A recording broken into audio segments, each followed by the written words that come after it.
نحمده ونصلي على رسول الكريم اما بعد. تاب کے خواب تغافل میں رہیں گا مسلم، تاب کے خواب تغافل میں رہیں گا مسلم، ہوش میں آ کے ذرا دیکھ تو پستی اپنی، پائے تحقیر سے ٹھکراتی ہے دنیا تجھ کو، پائے تحقیر سے ٹھکراتی ہے دنیا تجھ کو، اور تو بھول گیا قوم پرستی اپنی. حضرات گرامی، آج ہم جس دور سے گزر رہے ہیں ایک نہایت حساس اور عبرتناک دور ہے. چاہے اخلاقی اعتبار سے ہو یا معاشی اعتبار سے، سماجی اعتبار سے ہو یا سیاسی اعتبار سے، آج ہم بری طرح ظلم و ستم کے شکنجے میں جکڑے ہوئے. ہماری مسجدیں منہدم کی جا رہی ہے، ہمارے حقوق پامال کیے جا رہے ہیں. آج قومی سطح پر ہماری کوئی پوچھ نہیں، ہم گاجر مولی کی طرح کاٹے جا رہے ہیں، ہمارے نشیمین کو نظر آتش کیا جا رہا ہے. البتہ ہم ہر طرح ظلم و ستم کے چکی میں پیسے جا رہے. وہ قوم جس کی تخلیق پھلنے پھولنے کے لیے کی گئی تھی، جس کی تخلیق گرجنے برسنے کے لیے کی گئی تھی، آج اس کا کوئی پرسان حال نہیں. وہ قوم جس کا شیوا امر بالمعروف اور نہی عن المنکر تھا، آج وہ خود چاہے ضلالت میں گری پڑی. برادران اسلام، آج ہم اپنی آپ بیتی کو دیکھتے ہیں تو ہمیں رونا آتا ہے. جب ہم اپنے حالات و کیفیت کا جائزہ لیتے ہیں تو قلب مضطرب اور بے چین ہو جاتا ہے.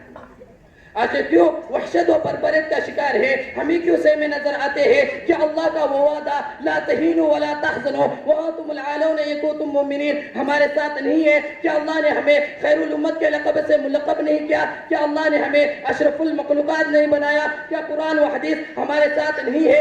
آخر ہم بھی اسی اسلام کے ماننے والے ہیں جس اسلام کے ماننے والے پہلے صدی کے لوگ تھے. اسلام ہی نے حضرت ابو بکر صدیق رضی اللہ عنہ جیسے مخلص، حضرت عمر رضی اللہ عنہ جیسے جری، حضرت عثمان رضی اللہ عنہ جیسے پاک باز، حضرت علی جیسے شجاع، حضرت ایوب جیسے صابر، حضرت خالد بن ولید جیسے جبار مدہ، صلاح الدین ایوبی جیسے فاتح بیت المقدس، محمد بن قاسم جیسے فاتح سندھ، اور سائے اسماعیل جیسے دشمن کفار پیدا کی.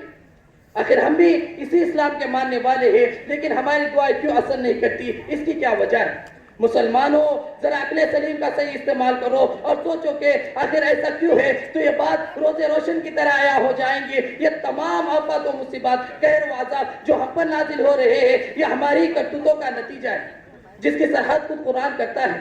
ارشاد باری ہے وما اصابکم من مصیبت فبما کسبت ایدیکم. وہ اس طرح کے ہم نے قرآن کو بالائے طاق رکھ دیا، ہم نے آپسی اخوت و بھائی چارے کو پس پشت ڈال دیا، ہم نے باہمی اتحاد و اتفاق کے بجائے آپس میں افتراق و انتشار برپا کیا. شیطان سے بجائے نفرت کی مگر باطن دوستی برقرار رکھے، اس کے رسول کا دعویٰ کیا مگر مرفوضات کو ٹھکرا دیا. ہم مردوں کو روزانہ دفن کرتے ہیں مگر اس سے سبق حاصل نہیں کرتے، اور جہنم سے ہمیشہ خوف کھاتے ہیں مگر اس سے بچنے کے لیے عمل صالح نہیں کرتے جو کہ حصول جنت کا ذریعہ ہے. مٹا دی ہم نے جو اسلاف سے میراث پائی تھی، مٹا دی ہم نے جو اسلاف سے میراث پائی تھی، سریا سے زمین پر آسمان نے ہم کو دے مار. اسلامی بھائیوں، ذرا یاد کرو اس زمانے کو جبکہ حلالی پرچم عروج پہ تھا. یاد کرو اس وقت کو جبکہ قیصر و کسریٰ جیسی سپر طاقت حکومتیں ہم سے ہوا سے باختہ تھی. اعداء اسلام ہمارا تذکرہ سن کر لرزاون اندام ہو جایا کرتے تھے. دنیا ہماری شہرت و ناموری سن کر مقبوض الحواس تھی. کسی نے کیا خوب کہا ہے، تھی کون سی جگہ یا سایہ نہ تھا ہمارا، تھی کون سی جگہ یا سایہ نہ تھا ہمارا. دونوں جہاں میں یارو آباد تھے تو ہم تھے، تعمیر دو جہاں کی بنیاد تھے تو ہم تھے. دیکھا پرکھ پرکھ کر آ کے نظر بڑھایا، دیکھا پرکھ پرکھ کر آ کے نظر بڑھایا. گر نقد تھے تو ہم تھے، نقاد تھے تو ہم تھے. گرد کے ہم جا بھی گئے، کامیابی و کامرانی نے ہماری قدم بوسی کی. جدھر بھی رخ کیا فتح و ظفر نے ہمارا بڑھ کر استقبال کیا.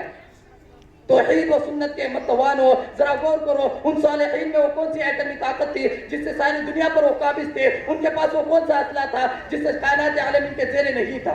نہیں مسلمانوں، ان کے پاس کچھ نہیں تھا. ہاں تھی تو صرف ایک چیز، ایمانی جذبہ، قرآنی تعلیم، باہمی اخوت اور بھائی چارگی اور آپسی میل جول. یہی وجہ ہے کہ وہ جو کام کرتے تھے ایمان کی روشنی سے، قرآن کی طاقت سے، اسی سبب وہ خاص و معزز تھے. وہ معزز تھے زمانے میں مسلمان ہو کر، وہ معزز تھے زمانے میں مسلمان ہو کر، اور ہم خوار ہوئے تاریخ گناہوں. مسلمانوں کب تک اسی طرح بے چین ہو کر زندگی گزارو گے؟ کب تک تم اپنے ماؤں اور بہنوں کی عزت و ناموس کو لوٹتے ہوئے دیکھتے رہو گے؟ کب تک تمہارے بچے یتیم اور تمہاری بیویاں بیوہ ہوتے رہیں گی؟ مسلمانوں یاد رکھ لو، اگر اب بھی تم غفلت کی نیند میں مست رہو گے تو تم حرف غلط کی طرح مٹا دیے جاؤ گے، تمہارے ایک ایک نشان نیست و نابود کر دیے جائیں گے، تم ہلاک کر دیے جاؤ گے۔ تم بہت سو چکے، اس وقت پوری امت سسک رہی ہے۔ اگر تم نے اپنے ضمیر کو بیدار نہیں کیا تو جان لو کہ تم بھی قہر الہی میں پھنس جاؤ گے۔ مسلمانوں اٹھو، قل ان صلاتی و نسکی و محیای و مماتی للہ رب العالمین پر عمل پیرا ہو جاؤ۔ واعتصموا بحبل اللہ جميعا ولا تفرقوا کو اپنا نصب العین بنا لو۔ انما المؤمنون اخوة کا عمل تفسیر بن جاؤ، اور اس کے ساتھ اعلان کر دو، باطل سے دبنے والے اے آسمان نہیں ہم، باطل سے دبنے والے اے آسمان نہیں ہم، 100 بار کر چکا ہے تو امتحان ہمارا۔ اشد علی الکفار رحماء بینہم کے سب پہ پیگر بن جاؤ، کیونکہ تم ہی صاحب اسلام ہو، تم ہی معتقد اسلام ہو، اس لیے ساری دنیا میں اسلام کا لوہا منوا لو۔ ہم نے مانا کہ ہمارے پاس کچھ نہیں، ہم سب کچھ لٹا چکے ہیں، مگر دربار خدا کھلا ہے اور خدا کی رحمت کا باب بہت وسیع ہے۔ اگر اب بھی تم نے خلوص دل سے توبہ کر لی اور بارگاہ عزی میں سر مسجود ہو کر مغفرت طلب کر لی تو انشاءاللہ اللہ میں ہمارا خالق خالی ہاتھ واپس نہیں کرے گا، ضرور و دامن عفو میں ہمیں جگہ دیں گا۔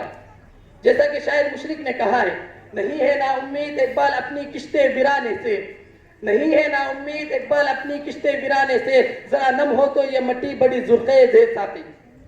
اور کلام الہی بھی اسی پر ڈال ہے، ان تنصروا اللہ ینصرکم ویثبت اقدامکم، اگر تم نے خدا کی مدد کی اللہ تمہاری مدد کرے گا اور تمہاری قدموں کو جما دے گا۔ سچ ہے، ان اللہ یغیر ما بقوم حتی یغیروا ما بانفسہم، خدا نے آج تک اس قوم کی حالت نہیں بدلی، خدا نے آج تک اس قوم کی حالت نہیں بدلی، نہ ہو جس کو خیال آپ اپنی حالت بدلنے کا۔